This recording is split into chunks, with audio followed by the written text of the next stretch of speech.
मैं डॉक्टर भावना शर्मा, कन्या महाविद्यालय 12 से आज मैं बीए तृतीय वर्ष की छात्राओं से आधुनिक काल के बारे में चर्चा करूंगी और मैं आज उनको आधुनिक काल के नामकरण और समय सीमा के बारे में बताऊंगी।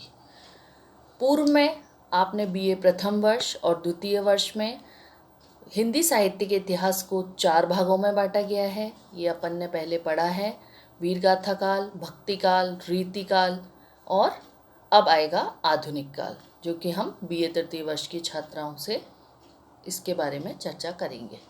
आचार्य रामचंद्र शुक्ल ने हिंदी साहित्य के इतिहास का जो चतुर्थ खंड है उसे गद्य काल का नाम दिया और इसका जो समय था वो संवत 1920 से 1980 बीसवीं अर्थात सन 1843 से 1923 ईस्वी स्वीकार किया है। आधुनिक काल के लिए जो विभिन्न नाम दिए गए वो इस प्रकार हैं। आचार्य रामचंद्र शुक्ल ने इसको गद्य काल कहा, मिश्रबंधु ने इसे वर्तमान काल कहा, डॉक्टर राम कुमार वर्मा ने इसे आधुनिक काल का नाम दिया, डॉक्टर गणपति चंद्रगुप्त ने इसे आधुनिक काल का नाम दिया। गद्य की प्रधानता के कारण आचार्य रामचंद्र शुक्ल ने इसे गद्य काल का नाम दिया।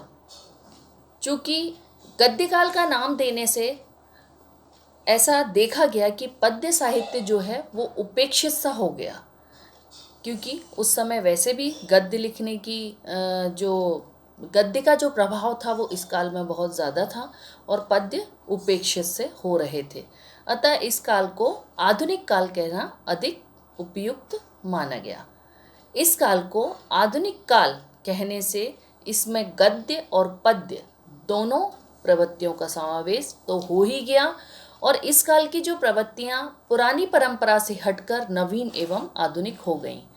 यानी कि जो एक पुरानी परंपरा चली आ रही थी कि गद्य के माध्यम से ही रचना करना, वो समाप्त होकर पद्य और गद्य दोनों एक नवीन रूप में हमारे सामने आए। निश्चय ही आधुनिक युगबोध ने साहित्य को दरबारी परिवेश से बाहर निकालकर जनजीवन के निकट ला दिया। यानी कि जो एक राजघराने तक जो सीमित था लेखन, वो एक आम जनता के सामने आ गया। गद्य की अनेक विधाओं का विकास आधुनिक काल में हुआ है। तो आज हमने आधुनिक काल के नामकरण और उसकी समय सीमा के बारे में जाना।